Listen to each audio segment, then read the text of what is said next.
বিসমিল্লাহির রহমানির রহিম। সম্মানিত ভিউয়ার্স, আমি দেলোয়ার খান সিলেট থেকে বলছি। অত্যন্ত জনপ্রিয় অনলাইন টেলিভিশন মা টেলিভিশনের মাধ্যমে সবাইকে সালাম, আদাব, শুভেচ্ছা জানাচ্ছি। আপনারা যে যেখান থেকে শুনছেন বা যারা শুনবেন, পরবর্তী যারা দেখবেন, প্রত্যেকের প্রতি আমার শুভেচ্ছা রইল। আজকের বক্তব্যের বিষয়টি আপনাদের সুচিন্তিত মতামত আপনারা দিবেন এবং শেয়ার করে একে অন্যকে দেখার সুযোগ করে দেবেন এবং সচেতনতার জন্য আপনারা নিজ নিজ অবস্থান থেকে এই কাজটা করবেন দয়া করে। সম্মানিত ভিউয়ার্স, আপনারা জানেন সিলেট শহরের এই আইন শৃঙ্খলা রক্ষাকারী বাহিনী অটোরিক্সা অবৈধ যানবাহন চালাইতে বিশাল একটা ভূমিকা রাখছে তারা, আইন শৃঙ্খলা রক্ষাকারী বাহিনী। অন্যদিকে সিএনজি যুগে মাঝে মধ্যে প্রতারণার আশ্রয় নেয়। প্রথম একজন উঠলো, একটু পরে দুই পাশে দুজন উঠে বসলো, হয়তো তাকে কিছু নাকের পাশে নিল, তাকে সব নিয়ে গেল। এতে আমরা অনেক ক্ষেত্রে সিএনজি যে ড্রাইভার, তাকে যদি এটার সাথে জড়িত না করে তার সে পারবে না। তো সেই ক্ষেত্রে যারা সিএনজি শ্রমিকদের যারা নেতা আছেন, আমি আপনাদের দৃষ্টি আকর্ষণ করব, এই কাজটা থেকে আপনাদের ড্রাইভারদেরকে বিরত রাখার চেষ্টা করবেন। কোনো গাড়িতে যদি এই ধরনের প্রতারণা হয়, তার বিরুদ্ধে আপনাদের পরিবহনের শ্রমিকদের সঙ্গে তাকে সাসপেনশন অন্যান্য শাস্তিমূলক ব্যবস্থা আওতায় আনবেন, আইনে যেটা সেটা সবই। যে কারণে আপনারা এই বিষয়টি নিয়ে তৎপর হবেন এবং স্ব শাখা থেকে আপনারা এই বিষয়গুলা সচেতনামূলক প্রচার করবেন। সম্মানিত ভিউয়ার্স, তারপরে মাঝে মধ্যে ছিনতাই, মলম পাটি, ভালো উপদ্রব চলছে।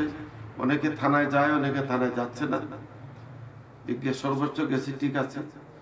এবার থানায় গেলেও বিভিন্নভাবে ফোন যায় থানা থেকে, সেটাকে অবলম্বন করতে হবে। এই সমস্ত কারণেই আইন শৃঙ্খলার অবনতি ঘটে। আমরা বিভিন্নভাবে যখন আমরা সভা সেমিনারে বক্তৃতা দিই, তখন আইন শৃঙ্খলার সিনিয়র ব্যক্তিবর্গরা তারা অত্যন্ত খুব জনগণের পক্ষে কথা বলেন। প্রকৃত অবস্থায় থানায় গেলে বোঝা যায় যে সিনিয়র অফিসারদের বক্তব্য আর থানার বাস্তবতার কতটুকু ফারাক আছে। সে ফারাকটা কমিয়ে আনতে হবে এবং সংশ্লিষ্ট থানার অফিসার ইনচার্জ, সাব ইন্সপেক্টর সহ একদম এসপি সাহেব অথবা পুলিশ কমিশনার সাহেব, এই গ্যাপটা থাকবে না। অর্থাৎ পুলিশ কমিশনার যে জিনিসটা বলছেন সেটা থানা পর্যন্ত পৌঁছে এবং থানার জন্য সেই সেবামূলক সুযোগ সুবিধার জন্য ন্যায্য অধিকার জন্য জনগণ পায়। আমরা গত তারিখে বলছিলাম রাস্তাঘাটের বেহাল দশা। সিটি কর্পোরেশনের প্রশাসন চেয়ার গাড়ি বসে আছে এবং তারা মাঝে মধ্যে শুনতেছে অনৈতিক কাজ করতেছে অর্থের বিনিময়ে, কিন্তু রিপেয়ারিং এর বেলা কিছু নেই। বিল না দিলে কিভাবে এটা কি করতে হবে এটা তাদের জানা আছে। নাগরিক সুবিধা নেই বলতে কোনো ক্রমেই নেই, যেটা একান্ত না করলে না হয়। মাঝে মধ্যে অন্ধকার থাকার পরে কয়েকদিন পরে দেখা গেলো লাইটটা লাগাইছে, তাছাড়া এর কোনো ব্যবস্থা নাই। রাস্তাঘাট ভেঙে যাইতেছে, ড্রেন নিষ্কাশনের ব্যবস্থা নাই। অনেক নাগরিক অসুবিধার সম্মুখীন হচ্ছে, যেন দেখার কেউ নেই। আমরা চাই সিলেটের সুন্দর নগর হবে, কিন্তু এখানে বাধার সৃষ্টি আছে দুই তিনটা পক্ষ। কোন পক্ষ চাচ্ছে যে সুন্দর নগরী হোক, কোন পক্ষ আবার তার স্বার্থে সুন্দর নগরী হোক তবে অটো রিক্সা বাদ দাও। কোন পক্ষ চাচ্ছে যে সুন্দর নগরী হবে, ফুটপাত কিছু থাকবে না। আবার কেউ বলতেছে যে ঠিক আছে রাত্রি থাকতে পারে। এক একজনের এক এক ব্যাখ্যা আসতেছে।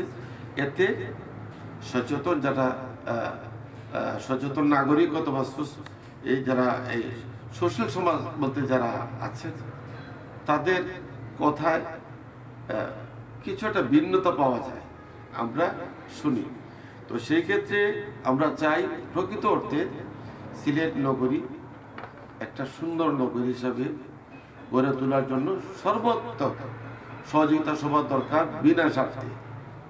ঘুরিয়ে পেঁচিয়ে একটা করাটা ঠিক না। যেমন অটো ড্রাইভারদের এটা অবশ্যই অবৈধ, এটা কাজ করা অবৈধ বলতে এটা ঝুঁকিপূর্ণ বিষয়টা, এই যানবাহনটা, এবং এটা হালকা যান, যে কোনো মুহূর্তে বড় দুর্ঘটনা ঘটতে পারে, এটা শুরু থেকেই নিষেধ করার দরকার। এখন যেহেতু হাজার হাজার শ্রমিক হয়ে গেছে, একদিনে তাদেরকে বন্ধ করে দিবেন, তারা কামাই রোজগার করতে পারবে না, তার পরিবারও অনাহার অধ্যাহারও থাকবে, হয়তো বা তারা কোনো কোনো ক্ষেত্রে চুরি চিন্তায় তো জড়িত হইতেও পারে। সেই বিষয়টা মাথায় রেখে তাদের উপর নিষেধাজ্ঞাটা জারিটা করা উচিত ছিল। মিনিমাম একটা মাস তো তাদের হাতে দেওয়া উচিত ছিল। এটা আমার ব্যক্তিগত মতামত। এখন হঠাৎ করে সব বন্ধ করে দেওয়াটা এটা সম্পূর্ণ অনুচিত বলে বিবেচিত হয়। প্রিয় ভিউয়ার্স, যারা দেখছেন মা টেলিভিশনের মাধ্যমে, মা টেলিভিশনের কর্ণধার সম্রাট শাহজাহান অত্যন্ত সুন্দর মনের মানুষ। আপনারা তার এখানে বেশি বেশি করে আপনাদের মতামত দেন এবং তার সাথে যোগাযোগ করে আপনাদের যে কোনো অসঙ্গতি প্রতীয়মান হয় আপনি মা টেলিভিশন তুলে ধরেন, দেশ তথা সাধারণ নাগরিক উপকৃত হবে, সেই কাজটা করবে। সবাইকে অসংখ্য ধন্যবাদ, কৃতজ্ঞতা জানিয়ে আমি দেলোয়ার হোসেন খান, সচেতন নাগরিক ফোরাম সিলেট বিভাগ আহ্বায়ক এবং কেন্দ্রীয় chairman human rights watch trust of Bangladesh এবং আরও অন্যান্য সংগঠনের সাথে যুক্ত আছি। প্রত্যাশা রাখি আপনারা আমাদের বক্তব্যটা শুনবেন এবং একে অপরকে দেখার সুযোগ করে দেবেন। আসসালামু আলাইকুম রহমতুল্লাহ।